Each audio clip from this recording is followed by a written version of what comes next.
नमस्कार दोस्तों, मैं इंद्रजीत कुमार। आप देख रहे हैं स्टडी विद इंद्रा। आज मैं आपको गांधी जी का जर्नी बताऊंगा जो अफ्रीका से शुरू हुआ था। एक्चुअली गांधी जी हमारे हिस्ट्री में जो है सो बहुत इंपॉर्टेंट कैरेक्टर है। मतलब गांधी जी से इंपॉर्टेंट कैरेक्टर जो है जो हम सोच ही नहीं सकते हैं। तो गांधी जी से जो है सो बहुत सारे क्वेश्चन यूपीएससी और बीपीएससी में आते रहते हैं। तो किस टाइप के क्वेश्चन आते हैं यूपीएससी और बीपीएससी में, पहले आप ये देख लो। तो गांधी जी बिफोर इंडिया, ठीक है, से क्वेश्चन आते हैं। पॉलिटिकल ऑर्गेनाइजेशन से क्वेश्चंस आते हैं, ठीक है। गांधी जी से पहले जो है तो इंडिया का क्या था, तो उसे कुछ क्वेश्चन आएंगे, और गांधी जी के बाद क्या इंडिया में हुआ तो इसे क्वेश्चन आएंगे। पॉलिटिकल ऑर्गेनाइजेशन, गांधी जी ने कौन कौन से पॉलिटिकल ऑर्गेनाइजेशन फॉर्म किया, यहाँ से क्वेश्चन आता है। गांधी जी का पब्लिकेशन से आएगा, उनका फॉर्म ऑफ प्रोटेस्ट क्या था, उससे भी क्वेश्चन आएगा। फॉर्म ऑफ प्रोटेस्ट जो है उनका सत्याग्रही था, तो ये आप लोग याद रखिएगा, फॉर्म ऑफ प्रोटेस्ट, ठीक है। अब नोबल फीचर अबाउट प्रोटेस्ट, उनका जो फीचर था प्रोटेस्ट का, तो उसको भी वहां से भी क्वेश्चन यूपीएससी बार बार पूछता है, तो ये आप याद रखिएगा। बाकी गांधी जी से रिलेटेड सारे क्वेश्चन जो है वो इंपॉर्टेंट है, क्योंकि गांधी जी जो है हमारे इतिहास के लिए, इंडियन हिस्ट्री के लिए, खासकर मॉडर्न हिस्ट्री के लिए बहुत महत्वपूर्ण कैरेक्टर है। इससे महत्वपूर्ण कैरेक्टर कुछ हो ही नहीं सकता फ्रीडम स्ट्रगल में खासकर, ठीक है। गांधीयन एरा के अगर हम चलो गांधी के बारे में थोड़ा बेसिक थोड़ा जानकारी ले लेते हैं। गांधी जी का जो जन्म हुआ था वो 2 अक्टूबर 1869 को हुआ था। कब हुआ था? 2 अक्टूबर 1869 को। उनके जो फादर थे वो दीवान थे। दीवान कहाँ पे? राजकोट। दीवान कौन होता था? तो दीवान उस टाइम एक पोस्ट हुआ करता था, ठीक है, जो जमींदारी होती है उसी को दीवान साहब कहा जाता था। तो ऐसे आप याद रखना, राजकोट का दीवान था, यानी कि मतलब पैसे वाले थे, ठीक है, पैसे पूंजी वाले थे, जो भी है, ठीक है। अफ्रीका की अगर मैं बात करूं गांधी जी का जर्नी, तो वो क्यों अफ्रीका जाते हैं, तो यहां से हम बात करेंगे, ठीक है। अफ्रीका में गांधी जी जो गए वो डुरबन गए। ये डुरबन जाते हैं 1893 को। गांधी जी कहां जाते हैं? डुरबन जाते हैं 1893, जो अफ्रीका में है। कितने सालों के लिए जाते हैं? 1 ईयर के लिए जाते हैं। गांधी जी डुरबन जो जाएंगे वो अफ्रीका 1 ईयर के लिए जाएंगे। वहां पे जो है वो प्रॉब्लम था, दादा अब्दुल्ला का लीगल प्रॉब्लम्स हो रही थी। तो ये गांधी जी जो है वो बैरिस्टर थे, इंग्लैंड से बैरिस्टर की पढ़ाई करके आए थे। तो अब्दुल्ला का जो प्रॉब्लम था, दादा अब्दुल्ला का जो लीगल प्रॉब्लम था, उसको सॉल्व करने के लिए गांधी जी 1 साल के लिए जो है वो वहां पे पहुंचते हैं, ठीक है, अफ्रीका। 7 जून 1889 को क्या होता है, गांधी जी के साथ जो है वो ट्रेन में केस हो जाता है। इनके साथ जो है तो इसको बहुत ज्यादा रेशियल डिस्क्रिमिनेशन जो है वो फेस करना पड़ता है। इनको फर्स्ट क्लास के कंपार्टमेंट से जो है सो बाहर निकाल दिया जाता है, क्योंकि वहां पे जो है तो अंग्रेजों के लिए एक अलग मतलब बोगियां हुआ करती थी, और बाकी वहां पे जो है सो घोड़े छोड़ के बाकी लोग अलाउ नहीं थे। तो ये रेशियल डिस्क्रिमिनेशन, तो ये गांधी जी के लाइफ में जो है तो बहुत इंपॉर्टेंट है। ये कब हुआ था? ये 7 जून 1893 को हुआ था। गांधी जी जब यहाँ से जाते हैं तो उनका मॉडरेट फेज, क्योंकि कानून का पढ़ाई करके आए थे तो उनको कानून पे बहुत भरोसा था, तो वो लीगली जो है तो हर एक चीज को सॉल्व करना चाह रहे थे, ठीक है। तो गांधी जी का मॉडरेट फेज चलता है। 1893 को गांधी जी अफ्रीका जाते हैं, ठीक है। वहाँ अपना जो है तो अपना सेटअप उनका टारगेट था, जो 1 साल के अंदर हम जो है तो पूरा सेटअप करके यहाँ जो भी इशू है उसको सॉल्व करके हम इंडिया रिटर्न आ जाएंगे, ठीक है। 1894 से 96 तक, ठीक है, 2 ईयर तक गांधी जी का जो है वो मॉडरेट फेज चलते रहता है। गांधी जी खूब पेटिशन लिखते हैं, जो भी प्रॉब्लम होता है उसको पेटिशन के थ्रू जो है वो रिजॉल्व करवाने की कोशिश करते हैं। इसी टाइम में क्या होता है, गांधी जी ने एक नटाल इंडियन कांग्रेस को सेटअप करते हैं, ठीक है। ये ने एक नटाल इंडियन कांग्रेस, ये ठीक है, नेटल इंडियन कांग्रेस जो है वो एस्टेब्लिश करते हैं। Setting of the paper called Indian opinion, और एक पेपर जो है वो स्टार्ट करते हैं जिसको क्या कहा जाता है? Indian opinion. और ये इंडियन ओपिनियन इंडिया में भी प्रकाशित हो रहा था, ये याद रखिएगा। ये जो इंडियन ओपिनियन जो था वो इंडिया में भी प्रकाशित किया जा रहा था। तो गांधी जी का ये है पेपर, तो याद रखिएगा, इंडियन ओपिनियन जो है वो गांधी जी का न्यूज़पेपर है जो पब्लिश होता था उस टाइम में। और इन्होंने नटाल इंडियन कांग्रेस की भी स्थापना करी थी वहां पे अफ्रीका में, ठीक है। 1906 में क्या होता है? पैसिव रेसिस्टेंस होता है। क्यों होता है पैसिव रेसिस्टेंस? गांधी जी को जो है वो पहले तो ये मॉडरेट फेज है और ये रेसिस्टिंग फेज है, जिसको सत्याग्रही फेज हम बोल सकते हैं। अब यहाँ पे गांधी जी को क्या करना होता है, तो गवर्नमेंट का एक एक्ट आता है, गवर्नमेंट का एक्ट आता है जो कंपलसरी होता है इंडियन के लिए।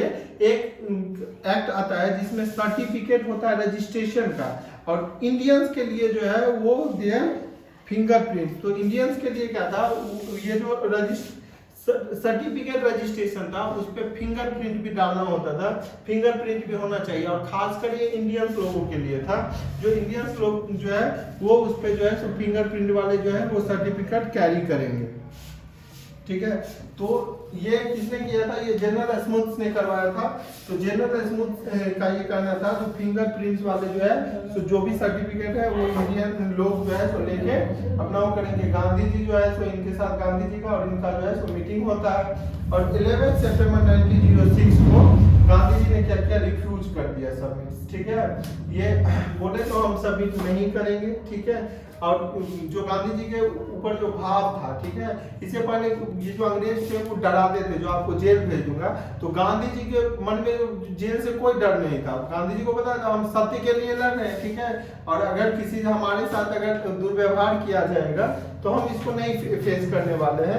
तो गांधी जी पे जो है सो फियर ऑफ जेल जो था वो पूरा डिस्पेयर था, तो उनको देख के बाकी लोग में भी जो है तो जेल का फियर जो है वो खत्म हो जाता है, ठीक है। अब यहाँ पे जो है सो स्मूथ्स ने गांधी जी से मीटिंग किया, लेकिन स्मूथ्स ने क्या किया? ट्रिक कर देता है, ठीक है। तो ये ट्रिक का कॉन्सिक्वेंसेस क्या होता है? इसका रिजल्ट ये होता है जो गांधी जी बहुत नाराज हो जाते हैं और पब्लिकली जो है वो सर्टिफिकेट को बर्निंग करने का जो है तो घोषणा करते हैं, और पब्लिकली जो सर्टिफिकेट होता है उसको बर्न किया जाता है, ठीक है, 1908 में। तो आपने अभी तक क्या क्या देखा? गांधी जी 1893 में वहां जाते हैं। कब जाते हैं? 1893 में जाते हैं, ठीक है। 1906 तो गांधी जी का जो है सो 1894 से 96 तक जो मॉडरेट फेज है। 1906 में 97 के अराउंड जो है वो इंडियन नेशनल कांग्रेस की स्थापना करते हैं। इसके बाद हम आते हैं 11 सितंबर 1906 को गांधी जी ये जो इंडियन कांग्रेस मतलब ये जो एक्ट था या आपका सर्टिफिकेट वाला उसको जो है वो रिजेक्ट कर देता है, उसको बंद कर देता है, ये खत्म हो जाता है। 1908 ईस्वी में क्या होता है? एक इमिग्रेशन एक्ट आता है, ठीक है। इमिग्रेशन एक्ट है जो इंडिया के लोग जो है वहाँ का एक लोकल जो है एक मतलब दूसरा प्रोविंस बना जाता है, वहाँ पे माइग्रेट नहीं कर सकते, नेपाल से जो है इंडियन लोग माइग्रेट नहीं कर सकते, तो उसके लिए एक्ट था। 1909 में जो है वो टॉयलेटरी फॉर्म्स एक्ट था।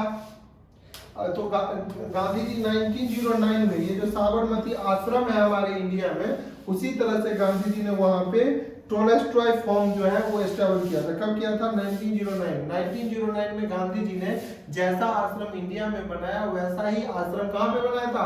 अफ्रीका में बनाया था, ठीक है। तो उनको वो मिला था। 1912 to 1913 में सत्याग्रह जो है वो रिज्यूम फिर से किया गया। क्यों सत्याग्रह फिर से किया गया? तो 1913 के अराउंड जो है वो वहाँ के गवर्नमेंट ने एक और ब्रिटिश गवर्नमेंट ने एक और एक्ट लेके आया था ब्रिटिश गवर्नमेंट, और वो एक्ट क्या है? वो एक्ट होता है जो 3 पाउंड जो है वो इंडियन रेसिडेंट्स को जो है वो इंडेंजर्ड इंडियंस को जो है वो देना पड़ेगा। क्या देना पड़ेगा? यानी कि लोन देना पड़ेगा। तो ये पोल टैक्स था। और एक लॉ लेके आया जाता है ब्रिटिश पार्लियामेंट के द्वारा, एक लॉ लाया जाता है जो मैरिज जो है वो सारे मैरिज जो एक्सेप्ट मतलब जो क्रिश्चियन रीति रिवाज से अगर कोई शादी नहीं होता है तो उस मैरिज को क्या किया जाएगा? इनवैलिड कर दिया जाएगा। चाहे हिंदू हो, पारसी हो, मुस्लिम हो, किसी भी मैरिज को जो है उसके द्वारा जो बच्चा भी पैदा होगा, ठीक है, ऐसे मैरिज से तो उसको भी इनवैलिड करा दिया जाएगा। तो इसके खिलाफ भी गांधी जी जो है तो वहां पे सत्याग्रह करते हैं, ठीक है। और मतलब उन्हीं का वही होता है non cooperation movement, civil disobedience movement. तो गांधी जी वहां पे जो है वो प्रैक्टिस कर रहे थे, पिच तैयार कर रहे थे, और उनका जो तरीका था वो सत्याग्रह का ही तरीका था, वो सत्याग्रह ही फेज था। इसके बाद 1915 में गांधी जी आ जाते हैं, क्योंकि ब्रिटिश जो भी वहां में ऑथोरिटी होती है वो गांधी जी के सारे बातों को मान लिया जाता है, ठीक है। तो हमारा ये मैरिज वाला भी डिसॉल्व करवा देते हैं गांधी जी। इसके बाद पोल टैक्स वाला भी डिसॉल्व हो जाता है, और सर्टिफिकेट रजिस्ट्रेशन वाला भी डिसॉल्व हो जाता है। तो यही हमारा गांधी जी का अफ्रीका का जर्नी था, ठीक है। अब हम इंडिया में आएंगे। इंडिया में गांधी जी कब आते हैं?